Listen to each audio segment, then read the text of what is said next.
Hello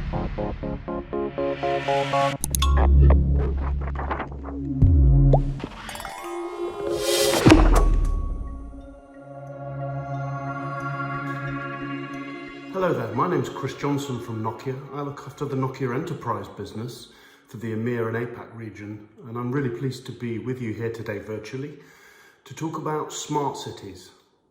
At Nokia, we've found that the smart city movement, or rather the smart city solutions, have delivered rather low value to cities. Over the last 2 or 3 years at this conference, we may have been discussing smart new use cases, stovepipes of technology and individual solutions that on their own looked rather exciting, but have actually not delivered a broad value to the city in general terms. I want to talk about how that movement needs to change now. So as we start to try and find this broader value, what exactly needs to happen? And at Nokia, we believe that connectivity is very important. A city basically needs to connect everything and everybody together in an ecosystem of connectivity that allows real value to be developed. I just want you to watch this short video which starts to explain what we're talking about here.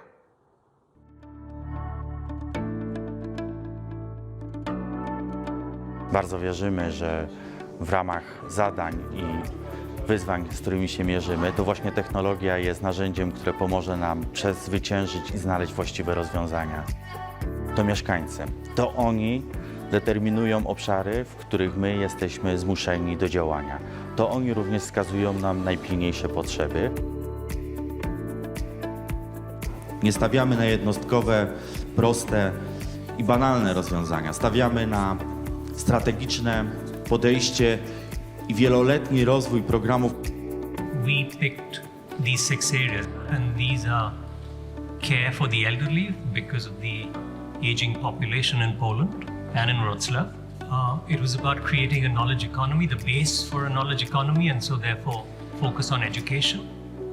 It was driving the next generation of economic growth and small, medium businesses, and fundamentally transforming transport, such a big element, not just in Wrocław, but in all cities.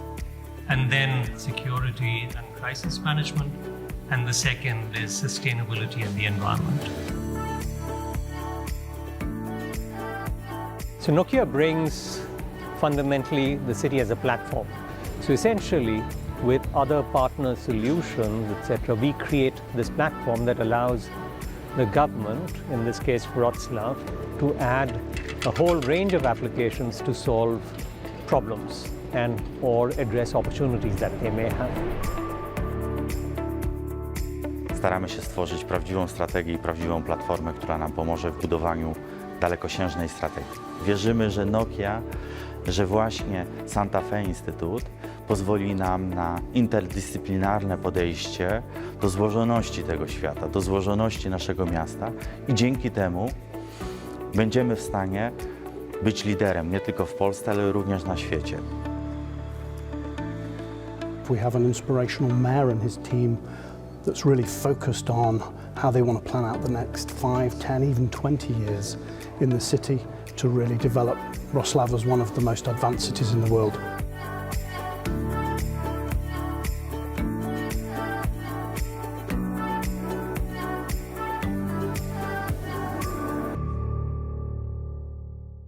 So I'd like to focus on some of the forces for change now.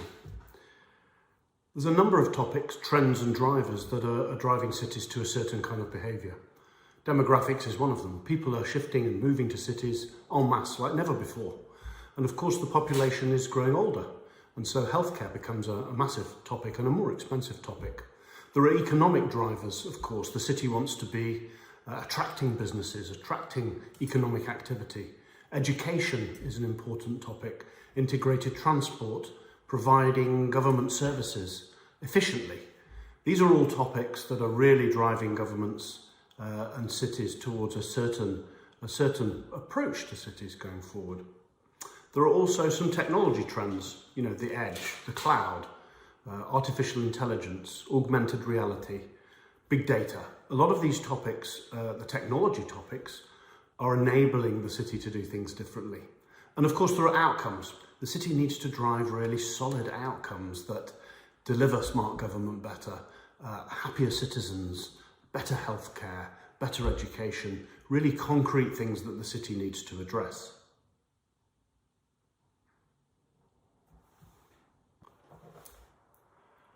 So at Nokia, we've been trying to track with the trends, the drivers, the technologies, the outcomes, all of the mix that can make a city develop more broadly. And we've been trying to find a formula. What is the formula for helping a city develop towards this end game? And there are 4 components that we've identified. And the first is an entrepreneurial mayor. The city leadership that can really think about the technology enablers that will bring about change in the city.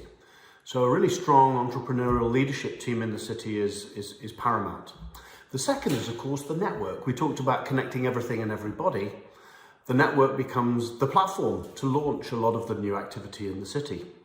Thirdly, there needs to be an ecosystem of partners that can develop these individual solutions for the city, but also financial partners who can bring finance to bear to enable the connected city to happen. And finally, we look at the business case that ties all of this together. How can we have this strong leadership agenda, the network to connect everything, and then the ecosystem to drive the building of the network? There needs to be that business case that hangs all of that together.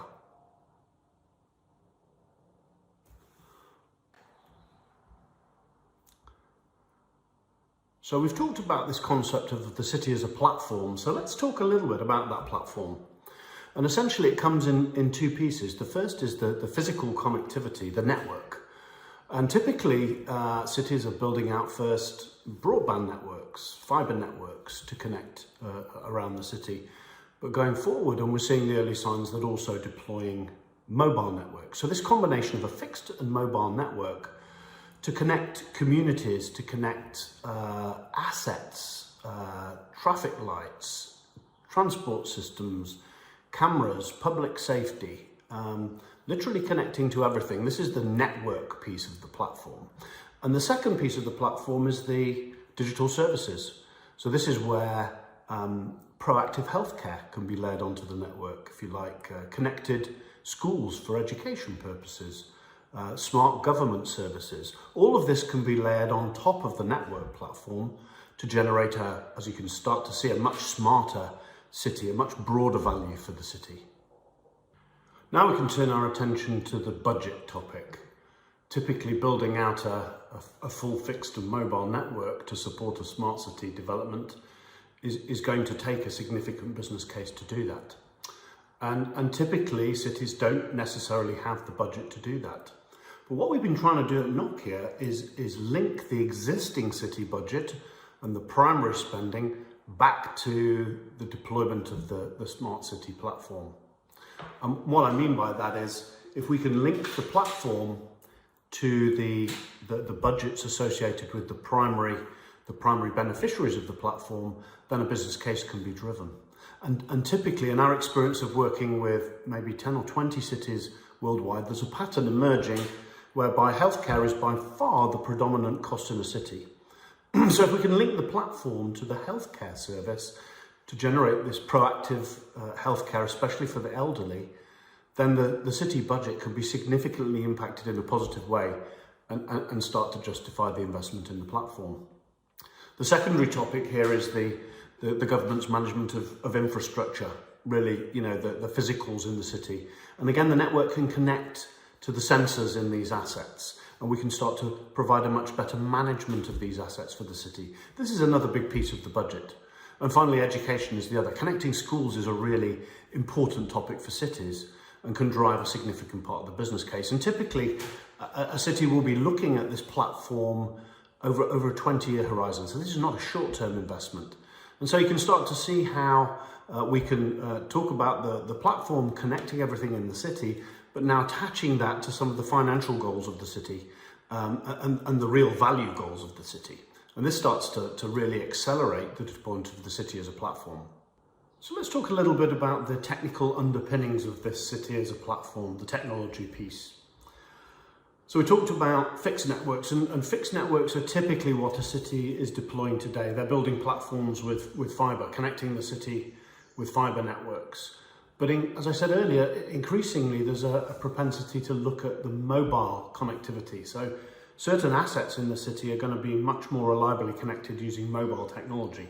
And today we're talking to a number of cities about deploying 4G networks to deliver value. And 4G or private LTE networks deliver tremendous value in the kind of current technology horizon.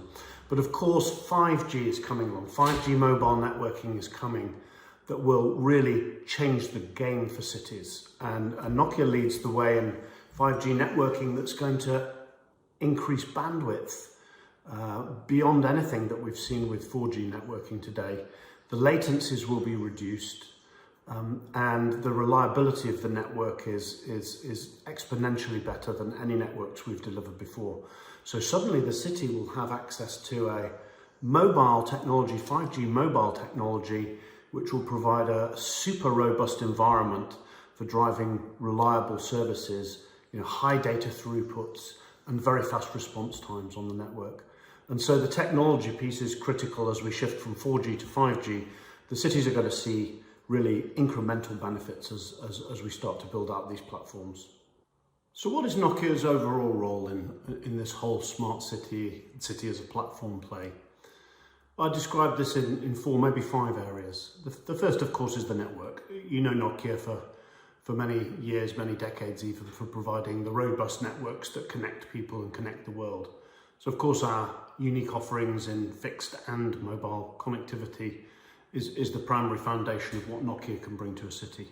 But there's also some other things. We also have the capability to take the data and build an analytics platform to take the Internet of Things, the data from the sensors and the assets and the people around the city and turn that into meaningful information is the second area. There's then of course integration piece, so integrating with this whole landscape in the city, all of the technologies that exist out there that need to be connected. Nokia plays a significant role in making sure that these things can be integrated together. And then there's experience. We're working with dozens of cities now around the world, applying this formula that we found, applying the business case modeling to connect the big city objectives to the investment in a platform.